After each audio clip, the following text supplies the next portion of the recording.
అందరికీ నమస్కారం.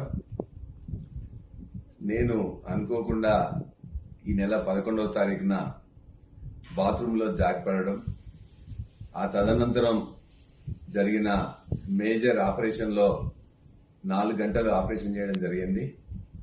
ఆ ఆపరేషన్ చేసిన తర్వాత ఆ మొదటి గండం నుంచి వెళ్ళి గట్టెక్కడం జరిగింది. దాదాపుగా మీ జనగామ నియోజకవర్గ ప్రజల యొక్క దీవెనలు, ప్రార్థనలు, వారి యొక్క ఆశీర్వాదాల వల్ల నేను తొందరగా కోలుకోవడం జరుగుతుంది. అదేవిధంగా నా బంధుమిత్రులు, మన పార్టీ నాయకులు, కార్యకర్తలు చాలామంది ఇక్కడికి రావాలని చెప్పేసి ప్రయత్నం చేశారు. వాళ్ళందరినీ కలవలేకపోయాను.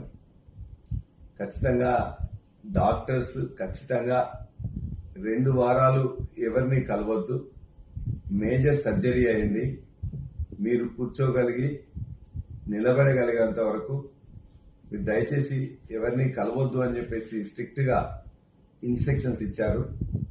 ఇన్ఫెక్షన్ వస్తుంది, ఆ పెద్ద ఆపరేషన్ కి కనీసం 2 వారాలను కలవద్దని వారు చెప్పారు. కాబట్టి మీరు నాకు ఇంత పెద్ద దెబ్బ తగిలిందని తెలిసిన వెంటనే మీ యొక్క ఆశీర్వచనాలు ఇచ్చినందుకు, మీ యొక్క దీవెనలు ఇచ్చినందుకు, నా కోసం ప్రేమతో బాధపడ్డందుకు మీ అందరికీ మరొకసారి నమస్కారాలు తెలియజేస్తూ, ఒక్క వారం రోజులు దయచేసి ఓపిక పట్టండి. నేను మీతోని త్వరలో కలవాలని, మీతో మాట్లాడాలని, మీ యొక్క కష్ట నష్టాలు పంచుకోవాలనే దాంట్లోనే ఉన్నాను. మీకు మరింత సేవలు అందించడానికి ఒక్క వారం రోజులు మీరు ఓపిక పట్టినట్లయితే ఖచ్చితంగా తొందరగా కోలుకొని మీ యొక్క సేవలో నిమగ్నమైతా అని చెప్పేసి ఆశిస్తూ మీ అందరికీ మరొకసారి నమస్కారం తెలియజేస్తున్నాను.